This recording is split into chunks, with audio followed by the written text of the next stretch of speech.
11h-13h sur Europe 1. Stéphanie Demuru et vous. Au lendemain de la réunion donc entre les dirigeants européens, Volodymyr Zelensky et Donald Trump à la Maison-Blanche, la paix semble ne jamais avoir été aussi proche. Et pourtant, je le disais, de nombreuses questions qui restent en suspens, dont une centrale. Quelle forme pourraient prendre les fameuses garanties de sécurité dont pourrait bénéficier l'Ukraine, si chère aux Européens? Qu'impliquerait une clause de solidarité sur le modèle de l'article 5 de l'OTAN? L'envoi de troupes européennes est-elle souhaitable? Beaucoup d'interrogations sans réponse à ce stade. Dans ce studio avec moi, Gérard Vespierre, analyste en géopolitique, fondateur du média lemondecrypté.com. Bonjour. Décrypté. Nous allons décrypter ensemble. Exactement, Gérard Vespierre. À nos côtés également, Nicolas Conquer, porte-parole du Parti républicain en France. Gérard Vespierre, tout d'abord, que retenez-vous de cette journée à Washington? Est-ce qu'on peut dire, à l'heure où on se parle, que la paix n'a jamais été aussi proche, ou c'est allé vite en besogne pour vous? Je pense que c'est allé vite, effectivement. On est dans un processus de paix. Et donc la paix sera au bout de ce processus-là, dans quelques jours, dans quelques semaines, on en est dans certain, quelques mois. Oui, parce que, comme on le dit de façon, je dirais, naïve, il n'y a aucune guerre qui ne se soit jamais arrêtée, et l'état des deux belligérants pousse à cette conclusion, je dirais, attendue. Et la journée d'hier, j'étais assez critique sur l'emploi du mot historique pour la visite à Anchorage, la réunion, le sommet à Anchorage. J'étais aussi un petit peu en arrière de la main sur le mot historique hier, mais voyez-vous, je dois avouer que quand on a vu l'image, de cette table rectangulaire avec finalement 31 pays et entités représentés, puisque c'est le nombre de membres de la coalition des volontaires, 31 pays, 3 puissances nucléaires et une harmonie. Et alors, il y a un petit détail. C'est vrai, pardonnez-moi, Gérard Vespierre, mais ça m'a frappé hier quand j'ai vu ça. C'est peut-être une des premières fois qu'on voit ce processus de paix se faire en direct devant nos yeux. Sur ce point, j'interrogerai Nicolas Conquer dans quelques instants. N'allons pas si vite. Non, mais Donald Trump est très transparent. C'est vrai qu'il a mis en scène. N'allons pas si vite. Plutôt d'être content. Stéphanie, n'allons pas si vite, parce que il y a beaucoup de choses qui sont en préparation depuis 6 mois, n'est-ce pas? Oui. Donc voilà, tout se passe pas autour de la table rectangulaire hier. Par contre, il y a un petit détail qui m'a vraiment intéressé. C'est autant le président Trump a été direct devant les caméras lors de la conférence de presse dans le salon ovale. Là, si vous regardez bien et regardez à nouveau la séquence, il a pratiquement lu un texte. Parce que ce qui lui ressemble pas. Et voilà. Et donc, ça veut dire que l'état-major, donc républicain, dont notre ami va nous parler, l'état-major du Pentagone, du département d'État, ont fait en sorte qu'il n'y ait beaucoup de précision, parce que là, on est effectivement près d'avancées majeures, et il ne s'agit pas d'utiliser un mot pour un autre, ou d'oublier de mentionner quelque chose. Donc, ça va dans le bon sens. C'est pas une remarque critique que je fais, mais le fait que on lui ait demandé qu'il ait accepté cette discipline, ça veut dire qu'effectivement, chaque mot compte. Et pour conclure, il y a eu quand même un mot très étonnant vis-à-vis d'Emmanuel Macron, n'est-ce pas, que peu de médias ont repris. Je l'aime de plus en plus. Bon, alors, je ne sais pas si c'était prévu dans le texte officiel dans lequel auquel vous je fais référence. Donald Trump qui s'exprimait à l'endroit d'Emmanuel Macron. Bon, il a eu un petit mot gentil pour chacun, le bronzage du Finlandais. C'était drôle. Du chancelier allemand, mais bon, le dire. Il l'avait jamais vu aussi bronzé. Oui, et donc, et je crois que cela, voyez-vous, je vais terminer là-dessus, vient du fait qu'Emmanuel Macron a anticipé cette situation-là dès le mois de février de l'an dernier, en disant après la paix, on pourrait envoyer des troupes européenne en Ukraine, et ce serait bien qu'il y ait une réassurance américaine. Donc je pense que la liaison France-États-Unis, vous voyez, est d'autant plus importante que cette vision ait lieu. On va justement en parler, parce que ça c'est quelque chose évidemment qui nous intéresse français, et peut-être qui en inquiète certains. L'envoi de troupes, tout le monde n'est pas forcément pour, et on en débattra tout à l'heure, parce que c'est certainement l'une des questions centrales évidemment de cette question du conflit ukrainien. Nicolas Conquer, sur la forme, c'est vrai que que c'était assez cocasse et intéressant à regarder hier. C'est vrai que Donald Trump ne boudait pas son plaisir d'avoir quand même réuni tout ce beau monde, ces dirigeants européens autour de la table. Il a été pas mal critiqué au lendemain de sa rencontre avec Vladimir Poutine. Il n'empêche, on commence quand même à avoir certains, alors pas résultats concrets, mais cela avance comme nous le décrivait Gérald Vespierre. Oui, vous avez raison de le mentionner, il a été largement critiqué, alors qu'en soi, on lui doit, et il mérite beaucoup de crédit pour cette rencontre qui a eu lieu. Je pèse mes mots, c'était une rencontre historique. Même lors de la Seconde Guerre mondiale, il n'y avait jamais eu autant de chefs d'État européens présents à la Maison-Blanche. Il l'a même souligné, dans toute d'ailleurs. l'histoire, depuis la création de 1799. Donc c'est suffisamment significatif pour le mentionner.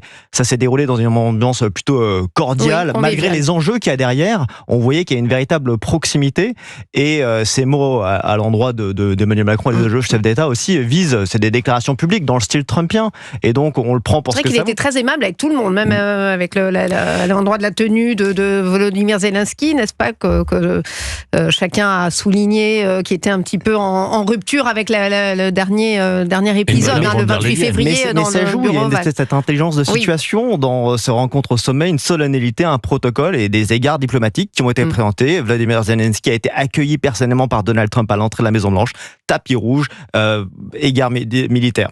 Maintenant, sur ce qui est de Donald Trump qu'on présente comme impétueux, homme de scène, c'est passer à côté de certains forums, des discours de Varsovie, des discours devant l'ONU, sur lesquels il a eu des prises de parole qui ont une très forte portée, avec vraiment beaucoup de doctrines qui ont été prises et établies, mais sur lesquelles il sait se tenir également à un script. Donc effectivement, il peut avoir quelques mots hors prompteur. Ça dit quoi, ça, justement Mais ça fait qu'il y a une véritable prise en compte de l'enjeu, de la situation, et qu'il n'est pas juste dans une quête égotique personnelle d'un Nobel de la paix. C'est-à-dire qu'il a tout à fait conscience que ce qu'il est en train de se jouer là, c'est rien de moins que la paix.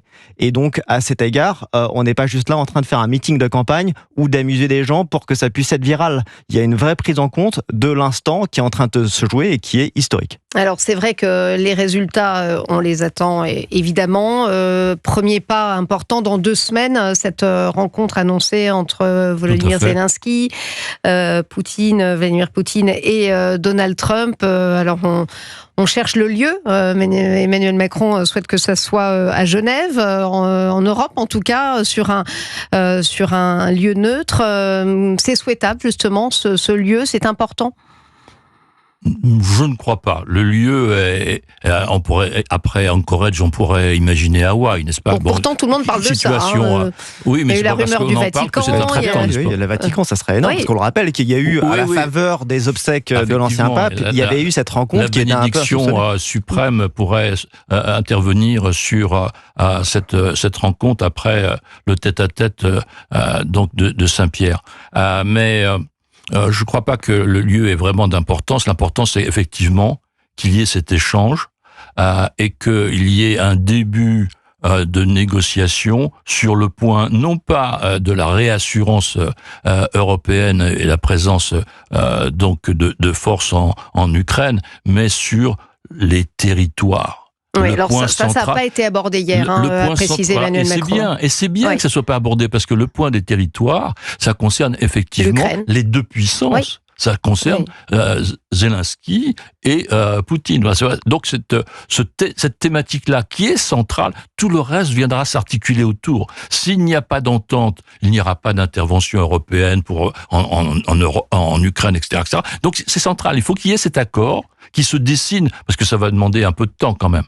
Justement, Gérard Vespierre, vous venez de le souligner à juste titre, cette question, elle est centrale, mais elle est aussi inquiétante, parce que les premiers éléments vont peut-être être pas toujours très, très optimistes. D'un côté, Vladimir Poutine a annoncé ses intentions. De l'autre côté, Volodymyr Zelensky dit qu'il lui paraît impossible de céder des territoires. Vous voyez-vous l'issue possible ?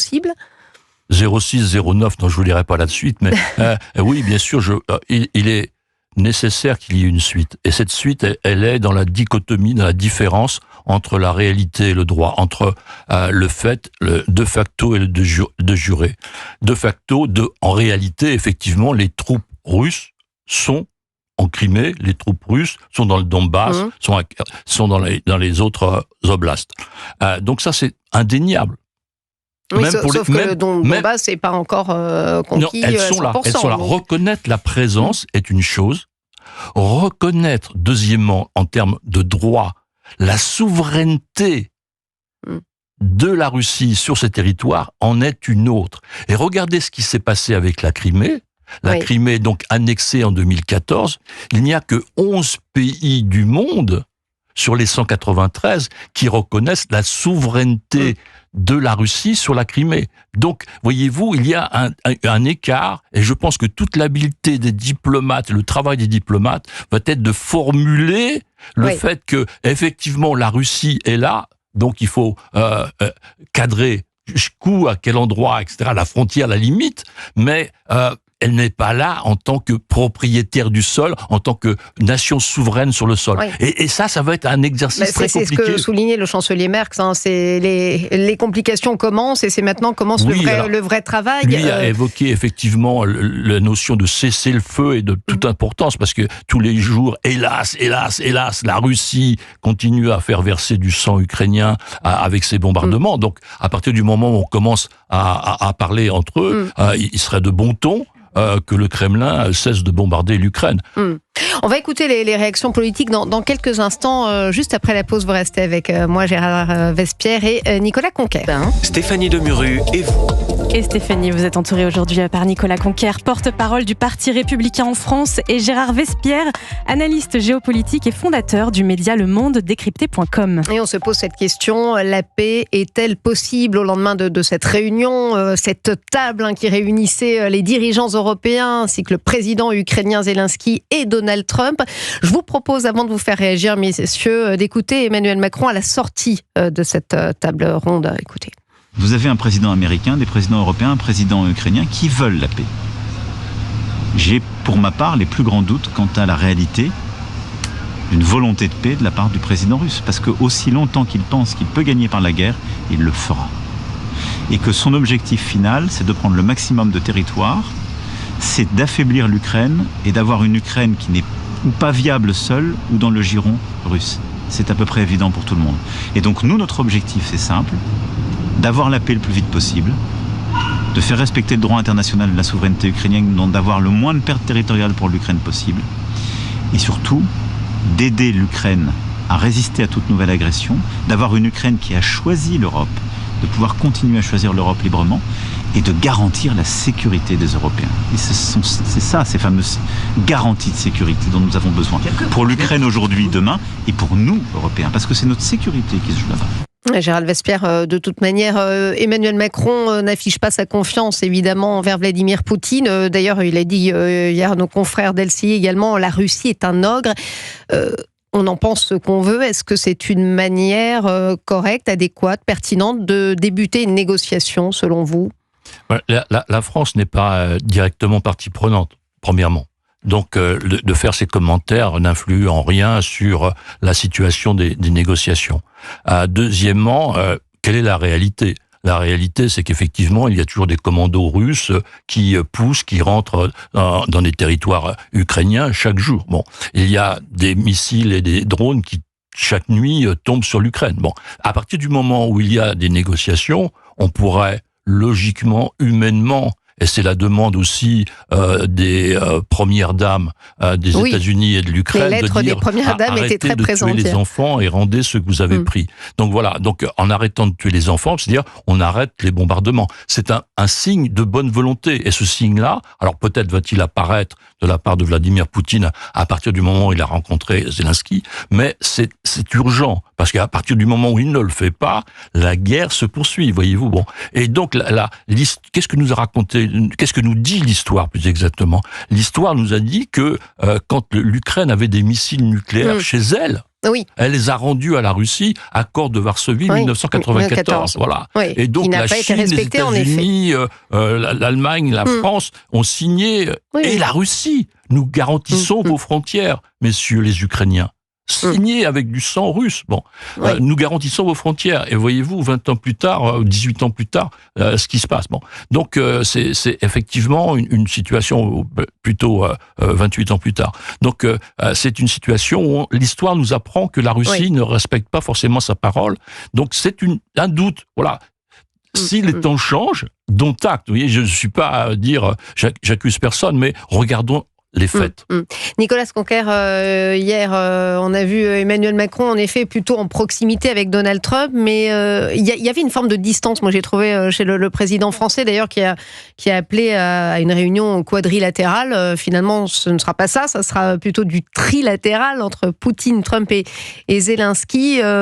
Emmanuel Macron peut peser, à l'instar de ce que vient d'expliquer Gérald Vespierre. J'ai trouvé quelque chose d'assez malvenu dans beaucoup de commentaires où on disait que les leaders européens venaient aux côtés de Zelensky face à Donald Trump. Je trouve que c'est vraiment une mauvaise approche. Oui. D'ailleurs, on l'a vu géographiquement, Emmanuel Macron était systématiquement à côté. Oui. Donc ça montre vraiment qu'il y a eu cette énergie commune et qu'on doit revoir un peu les commentaires qui étaient assez improductifs par rapport à ça. En ce qui concerne ces déclarations, ces doutes, ils sont tout à fait fondés. Il le dit lui-même, Emmanuel Macron, qui rappelle les évidences. Oui. De là à ce que ça soit opportun de les exprimer de manière publique, je ne suis pas sûr. Et c'est peut-être pour ça d'ailleurs que c'est pas forcément justifié qu'il soit dans cette relation qui sera d'ailleurs tripartite. Donc il peut appeler une discussion quadripartite. Mais à ce stade, la rencontre, elle va se faire avec les belligérants et Donald Trump qui est l'artisan de ces rencontres et de ce processus de paix qui est impulsé et soutenu par les leaders européens qui ont d'ailleurs été très reconnaissants à l'endroit de Donald Trump sur l'effort mené. Donc je pense qu'il y a beaucoup de gens, même au sein des majorités, qui ont beaucoup de critiques à faire à Donald Trump, sans doute justifiées, mais qui se doivent de reconnaître ce qui est mené. Du moins, c'est ce qui a été prononcé par l'ensemble des chefs d'État européens dans la Maison-Blanche hier. Alors on a des auditeurs qui souhaitent réagir sur l'antenne d'Europe 1. Nous sommes avec Pierre. Bonjour Pierre. Bonjour à tous, comment va ? Soyez la bienvenue sur l'antenne d'Europe 1. Vous nous appelez d'Île-de-France, c'est bien ça ? Exact. Vous souhaitiez réagir, Pierre ? Alors, pour moi, l'Union européenne n'a rien fait jusqu'à aujourd'hui. À part donner des milliards, des armes et surtout notre argent, ils n'ont même pas essayé de négocier pour la paix depuis 3 ans. Et aujourd'hui, le seul qui essaie de faire la paix, c'est Trump. Il parle, il négocie avec Poutine et pour la première fois, il a parlé face à Poutine. Alors, ce que vous allez faire plaisir à Nicolas Conquer, porte-parole du Parti républicain, à nos côtés. Oui. Ce que l'Union européenne en 3 ans n'a pas réussi et même pas essayé. Pour moi, l'Union européenne ne sert à rien. Ils font du blabla. Alors qu'on il y a eu quelques tentatives de dire qu'elles étaient efficaces. Effectivement, je vous en laisse la libre pensée, mais il y a eu quelques tentatives malgré tout, Pierre. Oui, mais regardez Trump en 8 mois depuis qu'il est président. Et regardez, il a parlé directement avec Poutine face à face. Au moins lui, il essaye. Il ne parle que de paix, tandis que l'Union européenne en 3 ans, qu'est-ce qu'ils ont fait ? Notre pognon à nous. Et puis je vais rajouter juste un petit truc, si je peux me permettre, par rapport à M. Macron. Au lieu de s'occuper de son Europe et de l'Ukraine, il devrait s'occuper de notre pays, car chez nous, ça va très, très, très mal. Alors moi, je dis l'Union européenne et Macron qui laissent tranquille, qui laissent Trump faire, et j'espère que tout va se régler. Gérald Vespierre, restez en ligne, Pierre. Ce que nous dit notre auditeur, Pierre, c'est ce qu'on entend quand même chez beaucoup de Français, que Emmanuel Macron s'occupe de la France. Est-ce que c'est un discours qui vous choque ou vous le trouvez légitime ? En tant que président de la République française, je pense qu'il doit passer à peu près 18 heures par jour à s'occuper de la France et des affaires internationales impliquant la France. Donc, si on regarde ce qui s'est passé avant cette guerre, c'est le président au sein de l'Europe qui a passé le plus de temps en face de Vladimir Poutine. Combien de fois au Kremlin ?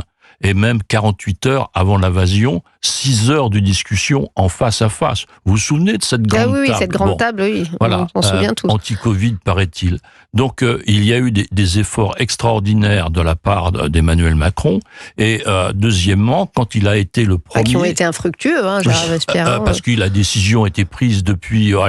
2007-2008, oui, je vais remonter l'histoire très très loin, effectivement d'avoir une revanche de la Russie vis-à-vis de l'éclatement de l'Union soviétique. C'est comme ça qu'il faut lire l'histoire. Et d'ailleurs, on va pas rentrer trop dans les détails, mais c'est comme ça que ce dispositif d'éclatement vis-à-vis de la Géorgie, vis-à-vis de la Crimée en 2014, maintenant là, avec l'Ukraine en 2022. Donc, vous avez eu en février l'an dernier cette idée effectivement de participer à la consolidation de la paix, parce que vis-à-vis des 4500 ogives nucléaires russes, elle ne respecte que les 4500 ogives nucléaires américaines. On entend qu'il y a eu des tentatives, mais est-ce que c'est vrai que, Nicolas Conquer, ce que nous dit Pierre à l'instant, c'est vrai qu'on l'entend beaucoup, on le lit sur les réseaux sociaux, ici ou là, que Emmanuel Macron s'occupe de la France, et il y a beaucoup de problèmes aussi dans notre pays. C'est tout à fait une manifestation du bon sens, et d'ailleurs Donald Trump aussi, il a quand même un pays à gérer, une économie à reconstruire. Il sacrifie de son capital politique en faveur de conflits. On le dit, il est à la Maison-Blanche depuis 6 mois. Il a intervenu dans 6 conflits. Et celui-ci sera sans doute celui où on peut espérer que ça se passe. On a du mal à les identifier, même. Eh bien, on vous les listera. Mais tout ça pour montrer que il y a évidemment ils sont responsables de redevables. D'ailleurs, il y a quelque chose qui a marqué les esprits hier, cette petite phrase un peu passée inaperçue quand il n'a pas vraiment répondu. Vous vous souvenez, sur l'envoi des troupes américaines à la fin de la conférence de presse dans le bureau ovale avec Zelensky. Ça plairait pas vraiment au sein du Parti républicain. Nicolas Conquer, c'est vraiment la ligne rouge. Pas plus qu'aux démocrates. L'envoyer des troupes au sol, c'est extrêmement impliquant. Il y a un traumatisme très profond chez les Américains qui ont sacrifié toute une génération dans des aventures, dans des conflits qui n'en finissaient pas. On a vu le bourbier afghan, et c'est toute une tendance d'un parti que je représente. Et celui en Irak mené par les républicains. Et toute une branche qui n'est plus, et donc contre laquelle j'étais absolument dès le premier jour contre la guerre en Irak. Et ces faucons de guerre, des John Bolton et compagnie, désormais sont relégués au calante. Enfin, c'est plus des gens qui ont pignon sur rue, ces gens-là. On va y revenir justement sur cette question d'envoi des troupes. On va se poser le cœur de la question que tout le monde se pose. Ça veut dire quoi, ces garanties de sécurité, Est-ce que ça veut dire un envoi des troupes? Ça veut dire une clause de solidarité sur le modèle de l'article 5 de l'OTAN? On en parle dans quelques instants, et j'en profite pour remercier Pierre de son intervention. Merci Pierre, et à bientôt sur l'antenne d'Europe 1. Europe 1. Stéphanie Demuru et vous. Il est 11h34 sur Europe 1, et Stéphanie, vous faites le point sur les négociations autour de l'Ukraine après le sommet historique d'hier avec vos invités. Nicolas Conquer, porte-parole du Parti républicain en France, et Gérard Vespierre, conférencier en géopolitique et fondateur du média Le Monde Décrypté.com. Et oui, et cette question évidemment centrale au lendemain de ce sommet à Washington, quelle forme pourraient prendre les fameuses garanties de sécurité dont pourrait bénéficier l'Ukraine si chères aux Européens? Volodymyr Zelensky évoque des garanties de sécurité fournies par les divers pays en coordination avec les États-Unis en cas d'accord de paix. Elle pourrait être même formalisée selon lui d'ici à 10 jours. Avant de vous faire réagir, messieurs, je voudrais vous faire écouter notre invité ce matin sur Europe 1 matin, Aurélie Trouvé, députée LFI Seine-Saint-Denis. Écoutez ce qu'elle dit. Cette force de réassurance, il faut être très clair, ça veut dire que on enverrait nos propres troupes armées françaises, nos jeunes, sur la frontière ukraino-russe. Ça veut dire qu'on accepte d'entrer en guerre directe contre la Russie en cas de violation d'accord de paix, c'est-à-dire une guerre entre deux puissances nucléaires, ce qui n'est jamais arrivé, fort heureusement, ne doit jamais arriver. Donc je le dis, s'il faut envoyer des forces armées, c'est dans le cadre des Nations Unies, et c'est ce que dit la France insoumise depuis le début. Il faut que tout se passe dans le cadre du droit international et des Nations Unies, ce que n'ont jamais porté clairement les Européens. Aurélie Trouvé sur Europe 1 un matin, Gérard Vespierre, c'est vrai que quand on l'écoute de la bouche de la députée LFI avec ces mots, ça interroge. Je ne suis pas sûre que tous les Français soient prêts à consentir au fait qu'on envoie des jeunes militaires en Ukraine. Est-ce qu'on peut voir la chose comme ça? Parce que là, vous l'avez entendu aussi comme moi, Giorgia Meloni évoque cette clause de solidarité sous le modèle du fameux article 5 de l'OTAN. Ça veut dire, en gros, si l'Ukraine est attaquée, tout le monde y va. Tous les pays européens, membres de l'OTAN. Oui, membres de l'OTAN, oui. Mais ce qui n'est pas le cas, ce qui n'est pas la situation projetée. Donc là, les implications européennes et américaines de la réassurance militaire ne concernent pas le front, n'est-ce pas? Ce que vient de dire une députée de la France, ce n'est pas exact, je suis désolé. Qu'est-ce qui est faux? Alors, aidez-nous justement à y voir plus clair. Internationales, c'est-à-dire que la France, l'Angleterre, la Grande-Bretagne plus exactement, est aussi potentiellement partie prenante, les Canadiens probablement, et d'autres. Donc il s'agit d'avoir des petits contingents à des centaines de kilomètres du front, mais d'assurer une présence militaire internationale, je dirais pratiquement symbolique, mais quand même de fait, avec peut-être des avions et des chars, mais loin du front. Il ne s'agit pas, en cas de reprise des combats, d'intervenir directement sur le front. Ça, c'est le propre de l'armée ukrainienne, mais d'être là en amont en disant à la Russie, si vous relanciez une attaque, sachez que nous serions plus impliqués que nous l'avons été jusqu'à présent. Et la même chose pour les États-Unis, qui, même s'ils n'ont pas de soldats, ont dit 3 choses. Nous allons envoyer l'armement nécessaire pour reconstituer une armée ukrainienne digne de ce nom. Nous allons établir des processus d'accords technologiques pour que l'Ukraine fabrique les meilleures armes possibles, entre parenthèses, américaines. Et nous allons fournir tous les renseignements d'observation satellite, etc., comme ils le font d'ailleurs actuellement, à l'Ukraine pour prévenir toute attaque. Donc, il y a un dispositif global, international, loin du front, destiné à éviter que, effectivement, il y ait surprise. Vous avez l'air d'en savoir plus que nous tous, mon cher Gérard Vespierre. Je travaille. Nicolas Conquer. Non, mais parce que ça semble encore être un petit peu nébuleux quand même. Non, c'est pas nébuleux. Ça a déjà été prononcé par l'administration américaine. Bon. Mais Nicolas Conquer, vous avez la même lecture. Ça a été, vous qui êtes du Parti républicain, c'est déjà aussi clair que le dit Gérard Vespierre dans les rangs républicains. Il y a une chose qui est claire, et des déclarations qui ont été rapportées par le Financial Times, qui seront des engagements qui contribuent à cette force de réassurance et des garanties de sécurité, qui sont des apports d'armement américains au profit de l'Ukraine à hauteur de 100 milliards de dollars. Donc c'est absolument considérable. C'est près d'un tiers de tout ce qui a été consommé en ces 3 ans. C'est avec de l'armement de pointe américain, des systèmes de défense type Patriot, qui sont non, mais des pour systèmes les Américains, oui. Et donc ça, c'est je parlais des Européens, mon cher Gérard. Non, mais j'ai cité les Américains. Et donc, on le dit, cette somme considérable, elle va être financée par les pays européens. Et c'est important de clairement développer. Et je pense que cette députée, toute LFI qu'elle soit, pose des vraies questions sur lesquelles on a besoin de réponses. Parce que là, on arrive avec des déclarations assez creuses. C'est pour ça que je voulais vous la faire entendre et vous faire réagir là-dessus. Ces propos et ces engagements, ils ont des conséquences immédiates. Et on peut pas juste se contenter de belles déclarations. Il y a forcément un engagement qui nous implique et sur lequel on a besoin de juste sortir des phrases un peu creuses. Les auditeurs, en tout cas, souhaitent réagir et se posent aussi des questions. C'est bien. Nous allons prendre Jamela, qui nous appelle de Metz. Bonjour Jamela. Bonjour à tout le monde. Vous souhaitiez réagir? Oui, écoutez, moi je suis contre que l'OTAN se mêle de tout ça, quoi. Je pense que c'est une guerre. Que l'OTAN, pardonnez-moi, ça a coupé quelques instants, vous vouliez dire? Que l'Europe, que l'OTAN, que l'Europe se mêle de tout ça, parce que l'Europe jusqu'à présent entretient bien la guerre, quoi. Et je trouve ça scandaleux. Et je me dis qu'heureusement qu'il y a Donald Trump qui est là. Ça veut dire que vous considérez que c'est pas le sujet de l'Europe, ce qui se passe en Ukraine, vous, Jamela? Tout à fait, oui, tout à fait. Tout à fait. L'Ukraine et la Russie, c'est des peuples frères. Et on aurait dû les laisser se débrouiller ensemble. Et je pense qu'à cette heure-ci, ça serait déjà réglé, quoi. Et nous, on n'a fait que entretenir en armant l'Ukraine au détriment du peuple français. Parce que quand on voit tout ce que la France a donné à l'Ukraine, on se pose des questions, quoi. Jamela, quand vous entendez, pardonnez-moi, de 17 milliards, ça fait peur, quoi. Quand vous entendez Emmanuel Macron nous parler du danger, justement, des conséquences de ce conflit ukrainien sur toute l'Europe, vous ne le prenez pas au sérieux? Non, du tout. Je pense que là, c'est dans le fantasme de M. Macron, quoi. Et j'ai l'impression que Macron fait ça juste pour exister au niveau international, puisqu'il n'existe pas au niveau national.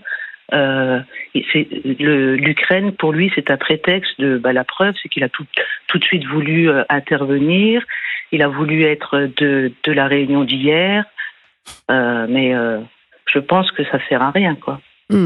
Gérard Vespierre, je vous vois secouer la tête. Vous n'êtes pas d'accord avec notre auditrice? Notre auditrice, elle a ses informations et peut-être qu'il faudrait avoir quelques informations complémentaires.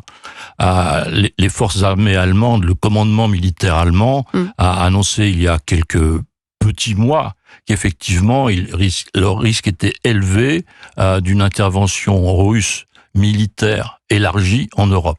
Donc ce n'est pas Emmanuel Macron, c'est un pays voisin, cousin, allemand, 80 millions d'habitants, qui se prononce au plus haut niveau militaire allemand. Et donc c'est un risque, c'est une probabilité. parce qu'il y a eu la Géorgie, parce qu'il y a eu la Crimée, parce qu'il y a l'Ukraine. Donc voilà, on parle de situation réelle. Mais Jamela nous dit en gros, voilà, c'est le problème des Ukrainiens et des Russes, et que ça ne concerne pas en gros la France. Les institutions internationales sont telles qu'il y a une responsabilité individuelle de garder une maison collective qui s'appelle le droit.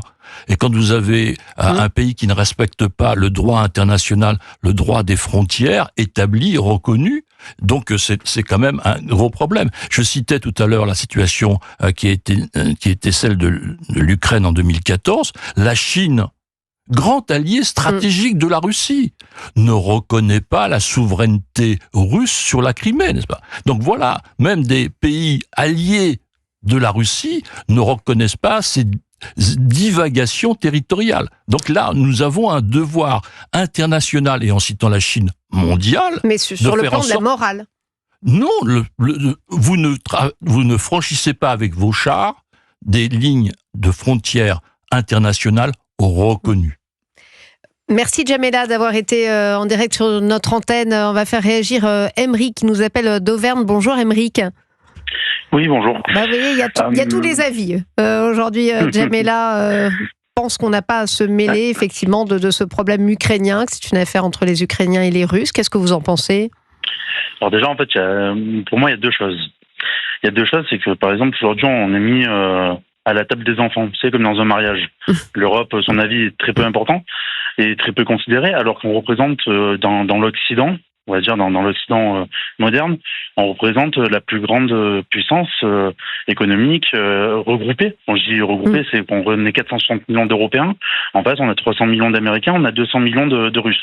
C'est-à-dire que déjà, économiquement parlant, déjà, on est la première puissance regroupée. Si on avait un État européen, si on avait une Union européenne forte. Or, c'est pas le cas. Et on a en France, depuis De Gaulle, la production de nos propres armes, de nos propres technologies, mais on va quand même piocher chez d'autres personnes pensant qu'on fait mieux. Or, le Rafale est, par exemple, le meilleur avion de chasse au monde. Les Européens achètent l'armement américain, d'ailleurs. Oui, et c'est pour ça qu'aujourd'hui, comme je le dis, on est mis à la table des enfants, alors qu'on est les plus grands. On est les plus grands, c'est les plus forts technologiquement, peut-être pas au niveau de la production, mais voilà. Alors que ce n'est pas notre place, mais on nous le rappelle constamment. Donc ça, déjà, je trouve ça pas bien, et on devrait reprendre notre place. Vous trouvez que c'est injuste que l'Europe devrait être davantage mise en avant? Vous pensez que Donald Trump a trop d'importance dans ce dossier? C'est vrai que c'était un peu le patron hier, Donald Trump, au milieu de cette table. On le voit. On le voit, tu mets à chaque fois comment une fin de réunion se termine entre Trump et quelqu'un de l'Europe ou de l'Ukraine, on voit comment elle se termine. Quand elle s'est terminée avec Poutine, elle était totalement différente. On sentait quand même que la dominance sur la négociation était différente. Ensuite, deuxième point, c'est qu'il faut se rappeler pourquoi en fait aujourd'hui la Russie va en Ukraine et convoite tous les pays frontaliers de la Russie. À la chute du mur de Berlin et à la chute de l'URSS, il a été convenu qu'en fait il y avait des pays qui faisaient tampon pour éviter que justement on se rapproche et qu'on se retrouve collés l'un à l'autre. Or, on a commencé à draguer tout ce qui était Lituanie, tout ça et tout. On a fait même une enclave russe, Kaliningrad. On a mis aussi au banc des parias Poutine, en le supprimant du G7, de tout ça, malgré tout ce qu'il avait fait. Mais le problème, c'est qu'on a continué à se rapprocher, à draguer et à améliorer nos relations avec, par exemple, l'Ukraine, en lui proposant même de rentrer dans l'Union européenne, voire dans l'OTAN, comme les pays nordiques. Oui, ça, il n'en est plus question pour l'OTAN, en tout cas. Oui. Non, mais en attente, c'est ce qui a fait partie pour le déclenchement en fait de tout ça. Parce qu'en 2014, pourquoi en fait la Russie envoie une première salve? On sort de la Géorgie à ce moment-là. Il a pris un premier revers en 2008-2010 en Géorgie. Justement, Géorgie qui voulait rentrer dans ces deux gouvernances-là, donc OTAN et Europe. Et effectivement, en désaccord complet des accords qu'il y avait eu à la chute du mur de Berlin et de l'URSS, on va peut-être pas revenir sur toute l'histoire, Emeric, même si c'est passionnant. C'est qu'aujourd'hui, en intervenant, en disant on va envoyer des militaires sur place. Ce qui se passe, c'est qu'on continue ce jeu d'être en présence là-bas, d'avoir une influence là-bas, alors que c'est censé être des pays neutres.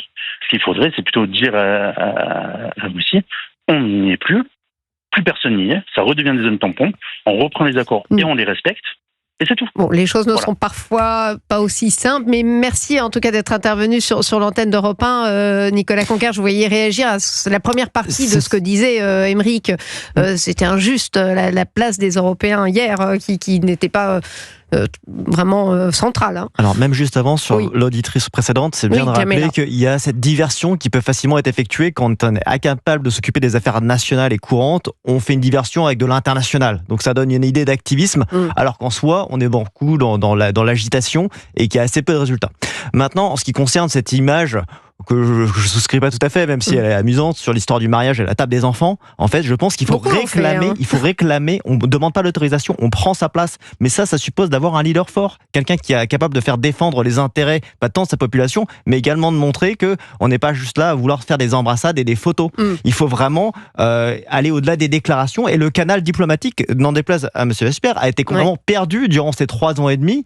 Aucun des leaders européens n'a été en mesure, je dis pas de faire plier Vladimir Poutine, mais de vouloir tomber dans des excès, disant qu'on allait mettre l'économie russe en 2 jours, en imposant des paquets, 18 paquets de sanctions qui sont absolument inefficaces, alors qu'aujourd'hui on s'appuie vraiment uniquement sur Donald Trump, sur est-ce que oui ou non il va y avoir des sanctions qui sont donc les sanctions secondaires, c'est-à-dire alors que nous-mêmes en Europe on alimente cette économie de guerre en important du pétrole qui est raffiné via l'Inde, et même sur la Turquie, donc des membres qui sont même déjà membres de l'OTAN. On devrait se tourner vers ces pays qui favorisent l'effort de guerre russe, alors que nous, on est en train de... Le mot de la fin, rapidement, Gérard Vespierre. J'ai une question peut-être naïve, bête. Est-ce que... Non, pas vous, pas ça. Est-ce que vous pensez que les choses auraient pu être différentes à l'époque d'Angela Merkel et de Nicolas Sarkozy ? Voilà, vous savez, refaire l'histoire est non, très, mais ça très, pose très une vraie difficile. question dans le prolongement de ce que nous disait Nicolas Conquer. L'armée russe est rentrée en Géorgie et je pense que Nicolas Sarkozy est intervenu et n'a pas pu faire reculer l'armée russe. Il y a eu quelques progrès quand même à l'époque, justement sur le dossier géorgien. On a ensuite proposé de construire des navires de guerre pour la Russie et finalement on a décidé de ne pas les livrer. Merci en tout cas à tous les deux, Nicolas Conquer, Gérard Vespierre. Dans quelques instants,